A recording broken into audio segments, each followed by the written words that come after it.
That is James MENNIE over at the Montreal Gazette. So, Jim, what a day for Simon Jolin Barrette, huh? It's the big time. It's like playing the big room in Vegas. He went to the Académie Française, which, of course, is in keeping with a generational tradition of Quebec politicians, nationalist Quebec politicians, separatist Quebec politicians who like to talk about the Quebec nation, but sooner or later always need to get a pat on the head from the Mère Patrie, you know? So he's in there. And just as a parenthesis, I'm not against the Académie Française. It was created more than 400 years ago to basically untangle the French language because, you know, France didn't suddenly create itself. It wasn't everyone carrying a baguette and a beret between, Normandy and Nice. It was all kinds of languages, and the Academy was there to be like the policeman to make sure they had a single language in the kingdom. So all that's going on.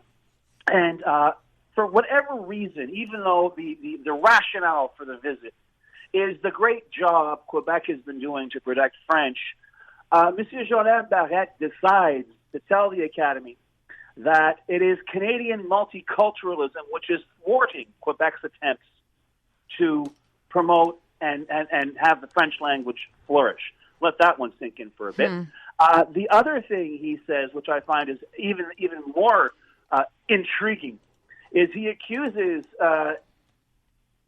American and English-Canadian media of having published defamatory reports about what's going on in Quebec concerning Bill 96, claiming it's an authoritarian law, and so on and so forth, as if nobody in this august chamber that's listening to him is able to Google Bill 96 in French and or English and not find out about the lawsuits, the notwithstanding clause, and so on. But what strikes me to be the most ironic elements of this visit, first of all, the Academy has got its plate full in France because, as you know, Anglicisms have been invading French for decades, and it's inevitable. And the French, certainly the Academy knows this. In fact, one member of the Academy wrote a book called When the World Spoke French, and it came out about 3 or 4 years ago. And it points out that French was the universal language in the 18th century. Intellectuals, politicians, diplomats, it remains the official language of diplomacy. It's the official language of the Olympic Games. But those days changed. Why? Because while France was the dominant country on the continent of Europe, well, the English, or the British more precisely, were building a huge empire. English was being spoken more frequently around the world, and they were caught up with the Americans as well, who also spoke English, and they were big industrial nations, hence the language of business is now English. So they know these realities. So it's kind of interesting to see someone like Simon Jolin Barrette go to the Académie Française and essentially sort of be perceived as this country cousin who's coming in and saying, well, look at this gallant effort we're making, even though we're being defamed by those who criticize us. I'm really wondering how many members of the Academy over the course of his speech basically rolled their eyes and sort of said, this side. Yeah, except that's taking into account perhaps that they even know what's going on here. Do you think they do? Oh, I think. Oh, yeah? Come on! I'm sure they do. I know there's this thing because the French are second only to the Americans in their complete ignorance of Canada and indeed Quebec. Oh, they think I'm sure your rank and file Frenchman, may believe if he ever wanted to come to Canada, would believe, well, I'll have to bring a big gun to fight off the polar bears, and I hope I don't get lost in the endless forest. But the Academy, I would like to think, is a little more on the ball than that, a little more sophisticated than that, and I kind of found it was a weird kind of meta-Passagate thing going on there, because here's the guy, here's the point man on Bill 96 going in and making it sound even more provincial than it actually is. So, they gave him the usual kind of, oh, thank you, yes, we're allies, blah, blah, blah, blah, blah. But I got to tell you, it's 2022. I think they know it over there in Paris. The French know it, and the idea that, once again, a Quebec politician has to go looking apparently for some kind of validation from a country that essentially cut Quebec loose and left it on its own 350 years ago. It's a bit rich. Look what I did, yeah. Well, speaking of validation, back closer to home here, it's, of course, the eve of the Fête Saint-Jean, which we're now supposed to call the Fête Nationale. And the Journal de Montréal published a bunch of love letters to Quebec, including from the mayor and the premier. And you say Legault's love letter to Quebec has an inevitable P.S., a postscript? Do tell. It's got an inevitable P.S. Guys, it's time for that spot quiz, okay? Here's the letter. He's saying, that it's time we should take pride in our French heritage, blah, blah, blah, blah, blah, blah. Yeah. Nothing surprising. Although what's interesting, guys, is I noticed that he posted this in the Journal de Montréal rather than on his own Facebook page. Maybe it's been put up since I last checked, but I found that very interesting because he likes to go unfiltered on his own page. But all that said, there's one paragraph that really struck me because he's saying, French is here. I'm quoting, our artists sing it to us loud and clear. Our writers use it to tell us who we are, and our young people reclaim it generation after generation to continue to make it flourish. Our common language, whether made of joie or poetry, is rich and beautiful. And here's the quiz question, guys. Get ready to hit your buzzers. What is the first word of the next paragraph? Ooh. First word of the next paragraph. Everything's great. Everything's great, apparently. French is flourishing in Quebec. What is the first word of the next paragraph? Immigration. Anglophones. The next word, it's always there. This is hard. Is mais. But. But. Mais. Well, okay, and listen, you that's guys, a comma. you each of you had a shot at a case of spaghetti sauce, but until the next time. Damn. So listen, he says, but we are surrounded by English, the usual threadbare. It used to belong to my grandfather complaint. They take it out of the cedar chest, they shake it off, and every Johnny Back Day they come out and they say, look, we're surrounded.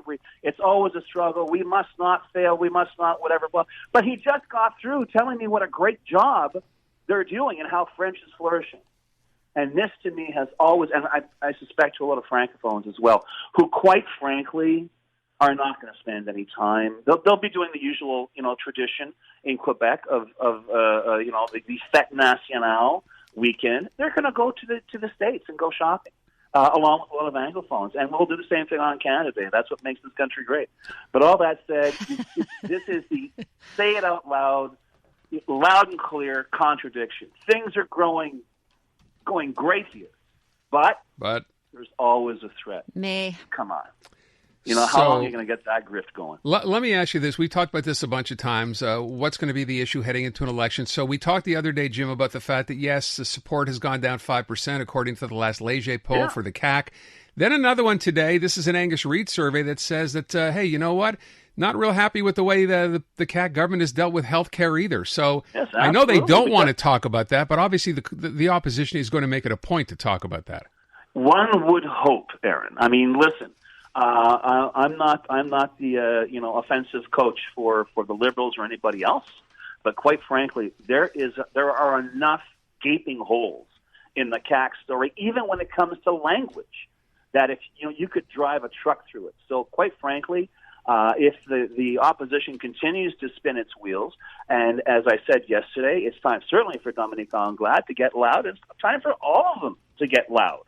And I was listening to your interview with Balarama Holness. Listen, like I say, I'm a betting man. I'd say I describe him as a galactic long shot, even for getting his 30 seats. But all that said, he's saying stuff out loud now. He's identifying what he's about now. I have to tell you, as someone who does this stuff for a living and has been doing it for decades, I still don't know exactly what the sales pitch of the Quebec Liberals is. Agreed.